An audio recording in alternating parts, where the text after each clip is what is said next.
प्रिय विद्यार्थियों, 11वीं कक्षा में आपका स्वागत है। आज हम कबीरदास जी के अगले दोहे जो हैं वो पढ़ेंगे। तो उससे पहले मैं आपको कुछ कबीरदास जी के बारे में बताती हूँ। जैसे कि कबीरदास जी के अनुसार जो है, कबीर जी का मत है कि भजन में मन होना चाहिए, दिखावे में नहीं। दिखावे के चिल्ला चिल्ली कर भक्ति का ढोंग करने से भगवान नहीं मिलते। तो भगवान को अगर हमने पाना ही है तो भगवान की खोज हमें अपने अंदर, अपने अंतर मन में ही करनी चाहिए। तो इसी प्रकार से आज हम दोहा पढ़ेंगे। कबीर कोठी काठ की दहदिसी लागी आगी, पंडित पंडित जरी मुए मूर्ख उभरे भागी। तो बच्चों, मैंने आपकी सुविधा के लिए जो शब्दों के अर्थ यहाँ पे कठिन शब्द हैं उनके अर्थ लिखे हैं। आप भी इसी तरह से अपनी कॉपी या अपनी पुस्तक पर पेंसिल के साथ इसके अर्थ लिख लें ताकि आपको पढ़ने में सुविधा रहे। कबीर कोठी काठ की, कबीर कहा गया, कबीरदास जी कहते हैं कोठी हो गई शरीर, काठ हो गई लकड़ी, लकड़ी की कोठरी, दह हो गई दसों, दिसी होगी दिशाओं, लागी लगी हुई है आगी, आग। कौन सी आग? कौन सी आग लगी? इंद्रियों की जो है ना, हमारा मन हमारे जो है काबू में नहीं है। जब भी हम कोई कार्य करते हैं तो हमारा मन जो है इधर उधर भटकता है। ये इंद्रियां जो हैं हमारे मन को एकाग्रचित नहीं होने देती बच्चों। इसी तरह कबीरदास जी के इस दोहे में हम पढ़ेंगे कि कबीरदास जी कहते हैं कि ये पहले तो इसका हम प्रसंग करेंगे बच्चों। मैंने आपको बताया था, तो प्रसंग देखिए कैसे करेंगे। हमारी पाठ्य पुस्तक मानसर में संकलित साखी से अवतरित इस दोहे में कबीरदास जी ने मनुष्य के क्षण भंगुर शरीर और ज्ञानियों की अज्ञानता पर प्रकाश डालते हुए कहा है कि भगवान की भक्ति जो है में अहंकार और कपट से बचना चाहिए। तो व्याख्या आ गई। कबीरदास जी का मानना है कि ये शरीर काठ की कोठी के समान है, कि हमारा जो शरीर है मनुष्य का वो किसके समान है? लकड़ी की। काठ और लकड़ी एक ही है, कि लकड़ी की कोठरी के समान है जिसके दसों दिशाओं की तरफ से आग लगी हुई है, अर्थात दसों इंद्रियों ने इसे गिराकर जला डालने में लगी हुई हैं। पंडित पंडित जरी मुए, अपने आप को ज्ञानी कहलाने वाले लोग जो हैं वो लालच रूपी अग्नि में जलकर भस्म हो गए हैं, और मूर्ख उभरे भागी। और मूर्ख कहलाने वाले सच्चे भक्त जो हैं वो भगवान के नाम करते वक्त जो है या सुमरन करते वक्त जो है दिखावा नहीं करते, तो वो लोग जो हैं उनको यहाँ मूर्ख कहा गया है। और जो भगवान का नाम याद करने के लिए दिखावा करते हैं, लालच में पड़कर दूसरों को ठगते हैं, वो पंडित कहलाने वाले लोग जो हैं, ज्ञानी कहलाने वाले लोग लोभ लालच में पड़कर जलकर जो है भस्म हो जाते हैं। और मूर्ख कहलाने वाले लोग जो हैं वो भगवान को पाकर मोक्ष की प्राप्ति कर लेते हैं। तो इस तरह से ही अगला दोहा पढ़ेंगे। कबीर तासो प्रीति करी जाको ठाकुर राम, राजा राणा छत्रपति आवहीं कोने काम। कबीर का आ गया, कबीरदास जी कहते हैं। देखिए बच्चों, कबीरदास जी अपने दोहों के माध्यम से हमें निराकार प्रभु की उपासना के लिए ही प्रेरित करते हैं। वो हमें ज्ञान की बातें समझाते हैं कि प्रभु को खोज करने के लिए, प्रभु की खोज करने के लिए हम लोग मंदिरों में भटकते हैं, ठंडे पानी में नहाते हैं, तीर्थ स्थानों पे जाते हैं, लेकिन मन में मैल रखते हैं। लेकिन जब तक हमारा मन जो है साफ नहीं होगा, मन के भीतर प्रभु का वास नहीं हो सकता। और प्रभु जो हैं उनकी खोज करने के लिए हमें मन के भीतर ही झांकना होता है। वहीं हमें प्रभु जो हैं वो दिव्य ज्योति, जो अलौकिक ज्योति के रूप में मिलते हैं। लेकिन उसके लिए हमारा मन जो है साफ होना ज़रूरी है, और तभी हम जो हैं प्रभु को अपने अंदर खोज सकते हैं। तो यहाँ कहा है कबीर तासो प्रीति कर। कबीर दास जी कहते हैं तासो हो गया उससे, प्रीति हो गया प्रेम, करी कर, जाको जिसके, ठाकुर मालिक, राम स्वयं भगवान हो। कबीर दास जी कहते हैं कि हे मनुष्य तो उससे प्रेम कर जो भगवान से प्रेम करता हो, कि जो भगवान में अपने मन को लगाता हो। ठीक है। राजा राणा छत्रपति, बड़े बड़े राजा राणा क्यों ना हो, चाहे उनके ऊपर छत्र क्यों नहीं फहरा रहा हो, आवहीं कोने काम, कोई आपके काम नहीं आएगा। राजा होगा तो राजा जो है आम जनता के साथ अपना संबंध रखेगा, तो किस लिए, उनसे काम लेने के लिए। लेकिन जो प्रभु का भक्त होगा, आप उसका साथ करोगे तो आपका जो है जीवन भी उसी तरफ लगेगा, आपका मन भी जो है वो प्रभु में लगेगा। तो इन दोनों में से कबीर दास जी ने तुलना करके बताया है। कबीर दास जी कहते हैं कि हमें उस व्यक्ति से संबंध बनाना चाहिए जिसके स्वामी भगवान हो, अर्थात हमें प्रभु भक्त एवं संतों का स्वभाव रखने वाले व्यक्तियों से ही संबंध बनाना चाहिए। राजा, बड़े बड़े राजा राणा हो, चाहे उनके ऊपर छत्र फहरा रहा हो, हमारे कोई काम नहीं आते। वे तो अपना काम निकालने के लिए हमसे संबंध बनाते हैं, और जो मालिक और नौकर के संबंध तक ही सीमित रहता है। प्रभु भक्त का संबंध तो हमें मोक्ष तक दिलाता है। तो बच्चों इसका विशेष क्या है, प्रभु भक्ति पर विशेष बल दिया गया है। और इसमें अनुप्रास का सहज प्रयोग किया गया है। ठीक है। इसके साथ ही इसमें छंद जो है दोहा है, तद्भव शब्दों की अधिकता है। तो इसी तरह जो हमने पढ़ा तो इसका विशेष क्या था, इसमें पंडित, मूर्ख और काठ की कोठी में प्रतीकात्मकता की है। यहाँ कहा है कि प्रभु को बाहर खोजने के बजाय अपने मन के भीतर ही उनकी खोज करो, और प्रभु को पाने के लिए हमें ढोंग नहीं करना चाहिए, बल्कि उनको अपने अंदर साधे मन के साथ ही खोजना चाहिए। है हो गया घोड़े, गाय, गायें, वाहन, गाड़ी, सघन, धन, बहुत सारी धन दौलत। छत्र, छत्र आपको पता है। ध्वजा, ध्वजा फहराई, फहराना। ता, उस, सुख, सुख से, तय हो गया से, भिक्षा, भिक्षा भली अच्छी, जो हरि सुमरित दिन जाई, जो भगवान का प्रभु का सुमरन करते वो दिन बीते। तो प्रसंग आपको पता है कि प्रसंग कैसे लिखना है। प्रस्तुत दोहा हमारी पाठ्य पुस्तक मानसर में साखी से लिया गया है, जिसके कवि संत कबीरदास जी हैं। और प्रस्तुत दोहे में कबीरदास जी ने क्या कहा है कि सुविधापूर्ण जीवन से अधिक महत्व प्रभु की भक्ति को दिया है। ठीक है। तो इससे हम अब इसमें व्याख्या करेंगे कि कबीरदास जी कहते हैं कि मनुष्य जो है हाथी, घोड़े, गांव तथा अपार धन दौलत से संपन्न हो, उसका जीवन सुखमय हो जाना चाहता है।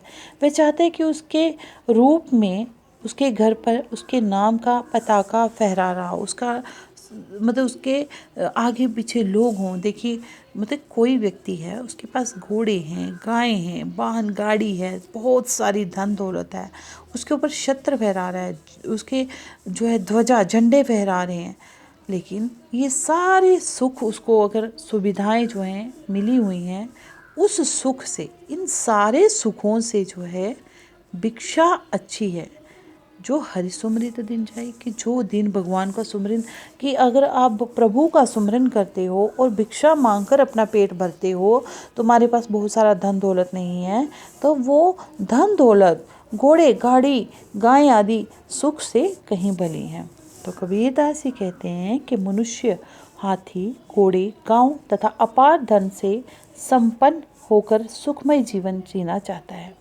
वह चाहता है कि उसके रूप में उसके घर पर उसके नाम की पताका फहरा रही हो, उसका नाम ही हर तरफ चल रहा हो।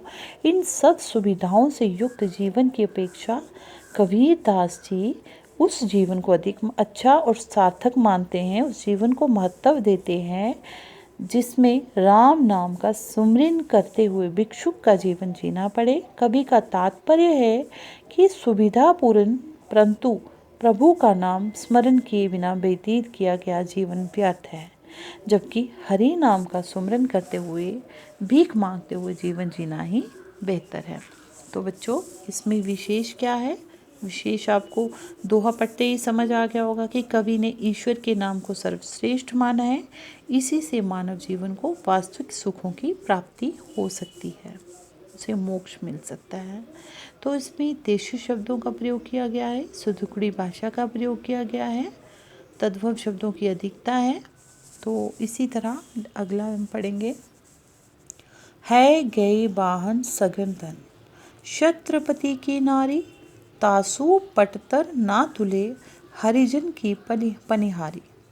है फिर से आ गया, घोड़े, गै गाय, वाहन गाड़ी, सघन धन धन दौलत बहुत सारा, छत्रपति राजा की नारी पत्नी, तासु उससे पटतर समानता जो है, ना तुले तुलना नहीं की जा सकती, हरिजन की पनिहारी हरि का भजन करने वाले, हरिजन हो गया हरि का भजन करने वाले की पनिहारी होगी, और जो हरि का भजन करने वालों को जो भक्त हैं जो उनको पानी पिलाने वाली। ठीक है, तो बच्चों यहाँ पे देखेंगे प्रसंग क्या आएगा इसका। प्रस्तुत दोहा हमारी पाठ्य पुस्तक मानसर में संकलित पाठ साखी से अवतरित किया गया है, जिसमें कवि ने प्रभु भक्ति पर बल दिया है। कि अब देखिए, कबीरदास जी कहते हैं कि राजा की रानी होने की अपेक्षा प्रभु भक्त को पानी पिलाने वाली नारी जो है वो इसमें श्रेष्ठ है। यहाँ बोला गया है ना कि छत्रपति की नारी, कि राजा की पत्नी जो है, जिसके पास बहुत सारे घोड़े हैं, गाय हैं, गाड़ी है, धन दौलत है, उससे कहीं ज़्यादा अच्छी कौन है? जो प्रभु का भजन करने वाला जो है भक्त है, उसको पानी पिलाने वाले की नारी जो है वो श्रेष्ठ है, वो उसको अधिक महत्व दिया है। प्रभु भक्ति से रहित हाथी, घोड़े, धन दौलत जो आदि से युक्त किसी राजा की पत्नी उतनी महत्वपूर्ण नहीं है जितनी प्रभु भक्त की सेविका पत्नी है। ठीक है, उससे जो है क्या है कि राजा, देखिए फिर से, कि चाहे किसी के पास घोड़े हैं, गाय हैं, गाड़ी है, धन दौलत है, वो छत्रपति की नारी क्यों न है, राजा की पत्नी क्यों न है, उससे जो है किसकी तुलना? पटतर ना तुले, कि उससे उसके समान तुलना नहीं की जा सकती हरिजन की पनिहारी को। कि प्रभु के भक्त को पानी पिलाने वाली नारी की तुलना जो है राजा की नारी से नहीं की जा सकती, क्योंकि राजा की नारी तो बच्चों किसी के काम नहीं आएगी, है ना। वो तो अपनी सुख सुविधा के साथ जिएगी, वो उसको तो सेवक चाहिए कि उसकी सेवा करें, चाहे उसके पास कितने धन दौलत गाड़ी क्यों ना, वो तो हर किसी से अपने मतलब के लिए रिश्ता रखेगी। लेकिन जो हरिजन की पनिहारी है, जो भगवान के भक्त को पानी पिलाने वाली की पत्नी है, वो फिर भगवान के भक्त को पानी पिलाएगी, वो कहीं भली है उस राजा की पत्नी से। तो इस प्रकार से इसमें कबीरदास ने प्रभु की भक्ति करने वाले को सबसे श्रेष्ठ माना है। ठीक है, तद्भव शब्दों की अधिकता है, रस जो है शांत विद्यमान है, और सिदुकड़ी भाषा का प्रयोग किया गया है। तो इसी तरह हम अगला पढ़ेंगे, ऊंचे कुल में जन्मिया, कि ऊंचे हो गए, ऊंचा कुल, वंश का जन्म या जन्मिया हो गया, जन्म लेने वाला, जे करनी ऊंच ना होए, उसके कर्म जो हैं, करनी हो गई कर्म अच्छे नहीं होंगे, ऊंचे ना होना मतलब कि वो अच्छे नहीं होंगे। सुभरन कलश सुरा भरा, सुभरन हो गया सोने, कलश हो गया कलश, सुरा शराब से भरा हुआ, साधु निंदा सोई, कि साधु उसकी निंदा ही करेंगे। ठीक है, तो इस तरह से साधु यहाँ सज्जन व्यक्ति को बोला है, और निंदा हो गई बुराई। प्रस्तुत दोहे में कवि कबीरदास जी ने ऊंचे कुल की अपेक्षा ऊंचे गुणों वाले को अधिक महत्व दिया है। तो बच्चों, विशेष भी यही होगा इसका फिर, है ना। तो व्याख्या देखते हैं इसकी। इस साखी में कवि कहता है कि ऊंचे वंश में जन्म लेने का कोई लाभ नहीं, कि ऊंचे कुल में, ऊंचे वंश में जन्म लेने का कोई लाभ नहीं, यदि हमारे कर्म जो हैं वो ऊंचे अच्छे नहीं होंगे, ऊंचे नहीं होंगे मतलब अच्छे नहीं होंगे। यदि सोने के कलश में मदिरा से भरा हुआ हो और वो सज्जन उसकी निंदा ही करते हैं, किसी सज्जन व्यक्ति को सोना महंगा होता है ना, सोने का कलश, लेकिन शराब तो गंदी होती है ना, तो सोने के कलश में अगर शराब भरकर किसी सज्जन व्यक्ति को दे दी जाए तो वो उसकी बुराई ही करेगा, उसी प्रकार जिस प्रकार से ऊंचे कुल में जन्म लेने से व्यक्ति, अगर उसके कर्म ऊंचे नहीं होंगे तो वो किसी काम का नहीं है। जिस प्रकार सोने का कलश बहुत जो महंगा है, बड़ा शुभ माना जाता है, लेकिन जब उसमें शराब डाल दी जाती है तो वो उसके जो है उसी प्रकार हो जाता है जैसे ऊंचे कुल में जन्म लेने वाला अच्छे कर्म ना करता हो। तो साधु लोग जो हैं, सज्जन लोग हैं, अगर उनको सोने के कलश में शराब भरकर दे दी जाए तो वो उसकी निंदा ही करते हैं। केवल ऊंचे वंश में जन्म लेने से कोई महान नहीं हो जाता बच्चे, उसे ऊंचा उसके महान कार्य बताते हैं। ठीक है, जैसे बहुत सारे लोगों को देखते हैं, कई बार देखिए किसी का जन्म बहुत ऊंचे कुल में होता है लेकिन उनके कर्म ऊंचे नहीं होते, तो वो किस प्रकार है, वो उसका जीवन व्यर्थ है। तो कुछ लोग जो है वो कुल चाहे कैसा भी होगा वहाँ जन्म लेंगे, लेकिन उनके कर्म उनको इतना महान बना देते हैं कि उनके सब लोग जो हैं उनके आगे सर झुकाते हैं, उनकी जो है बड़ाई करते हैं। ठीक है, तो कवि की मान्यता है कि जन्म से कोई ऊंचा जो महान नहीं होता, व्यक्ति को उसके कर्म जो हैं वो महान बनाते हैं। ठीक है, तो इसमें हम देखेंगे क्या अलंकार है, कौन सा है। सुबरन कलश सुरा भरा साधु स आ रहा है, अनुप्रास अलंकार है। ठीक है, और यहाँ तत्पद शब्दावली का प्रयोग किया है, सिद्धुकड़ी भाषा का भी प्रयोग है। अगला पढ़ेंगे हम। सपने हूँ बर राई के जिहि मुख निकसे राम, सपने में बड़बड़ाते हुए, जिहि हो गया जिसके, मुख हो गया मुँह से, निकसे निकले, राम का नाम, प्रभु का नाम। कि जो प्रभु का भक्त होता है बच्चों, उसके सपने में भी बड़बड़ाते हुए क्या होता है कि उसका देखिए, जब हम किसी चीज़ में हमारी लगन लग जाती है, हम देखो आप विद्यार्थी हो, जो बच्चे हैं, विद्यार्थी का काम तो पढ़ना होता है ना, लेकिन कुछ बच्चे ऐसे होते हैं कि वो जब सोते हैं तो सोते हुए भी उनको ये ध्यान रहता है कि हमारा इतना कार्य रह गया, हमें इतना पढ़ना था, ये करना था, हर वक्त उनको ध्यान जो है वो पढ़ाई में रहता है। इसी तरह से कुछ लोग भक्त होते हैं भगवान के, उनको सोते हुए भी ये ध्यान रहता है कि भगवान का नाम सुमरन करना है, जितने श्वास है हमारे उनका जो है सही इस्तेमाल करना है, प्रभु का सुमरन करना है, प्रभु का नाम जो है उसका जाप करना है ना। कुछ लोग तो दिखावे के लिए तीर्थ स्थान जाते हैं, मंदिरों में जाते हैं, घंटियाँ बजाते हैं, शंख बजाते हैं, लेकिन कुछ लोग जो हैं उस प्रभु का सुमरन करते हैं, जिसको हम लोग जो है अंग्रेजी में मेडिटेशन कहते हैं। मेडिटेशन के द्वारा वो प्रभु से, योग के द्वारा जो है वो प्रभु से लगन लगाते हैं। तो इसी तरह कबीर दास जी कहते हैं कि सपने हूँ बर राई के, सपने में भी बड़बड़ाते हुए, जिह मुख निकसे राम, जिसके मुख से प्रभु का नाम निकलता हो, कि हर वक्त जो प्रभु का नाम जपता हो, जिसके मन में तन में प्रभु समाये हो। ताके पग की पन्ही, उसके पाँव की जूती, मेरे तन को चाम, मेरे शरीर की चमड़ी से अगर उसके पाँव की जूती बना दी जाए तो मैं अपने आप को बहुत सौभाग्यशाली समझूंगा। ठीक है, यहाँ देखिए बच्चों, कबीरदास जी राम भक्त के लिए अपना सब कुछ, यहाँ तक कि शरीर का, तन की चमड़ी को भी निशावर कर देने के लिए तैयार हैं। वे यहाँ तक कहते हैं कि यदि कोई सपने में भी राम का नाम बड़बड़ा रहा हो तो उसके लिए, उनके लिए वह श्रेष्ठ और अनुकरण करने योग्य बात है। ऐसे व्यक्ति के लिए भी अपने शरीर की चमड़ी का दान, शरीर की चमड़ी का दान भी कर देने को तैयार हैं, और उससे अपने शरीर की चमड़ी का दान देकर जूती बनने को भी तैयार हैं। अर्थात कभी राम भक्त की छोटे से छोटी सेवा करने के लिए भी तैयार हैं। तो बच्चों देखिए, हमने कबीरदास जी के दोहे पढ़ते हैं तो हमें कबीरदास जी के दोहों से बहुत ज्ञान की बातें मालूम होती हैं कि हम लोग जो हैं, हमें प्रभु का सुमरन करने के लिए दिखावा नहीं करना चाहिए। बाहरी आडंबरों से उनको बहुत नफ़रत थी कि दिखावा मत करो। प्रभु को पाने के लिए लोग जो हैं व्रत रखते हैं कि मैंने आज व्रत रखा है कि प्रभु जो मिलेंगे, तो ठीक है, अपना अपना तरीका है सुमिरन करने का, लेकिन जो कबीरदास जी है उनका मानना है कि प्रभु जो हैं वो भक्त के अंदर ही विद्यमान है, और वो उनसे मिलन जो है तभी हो सकता है जब हमारा मन जो है वो साफ होगा। तो इनमें देखो, कबीरदास जी जो थे उनके काव्य की कुछ विशेषताएं थी जो उनकी सोच को दर्शाती हैं। जैसे निर्गुण ईश्वर में विश्वास करते थे। वो कबीरदास जी मानते थे कि कबीर कहते थे कि प्रभु जो है वो निर्गुण हैं, और वो निर्गुणवादी थे कबीरदास जी। उन्होंने कहीं से भी जो है सूर्य या तुलसी की भांति निर्गुण सगुण का समन्वय स्थापित करने का प्रयास नहीं किया है। उनका ब्रह्म जो है अविगत है, वो फूलों की सुगंध से भी पतला है, अजन्मा है, निर्विकार है।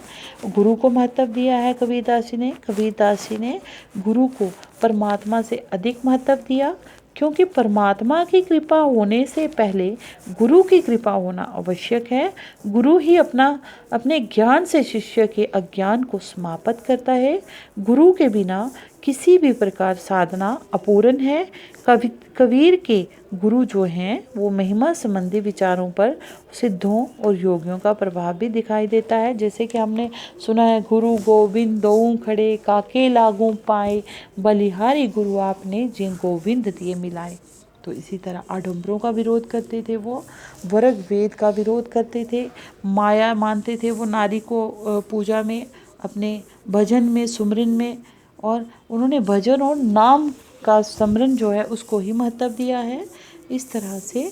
और उनकी भाषा देखिए बच्चों कौन सी थी। कबीरदास जी की भाषा सिदुकड़ी भाषा थी, मिली जुली।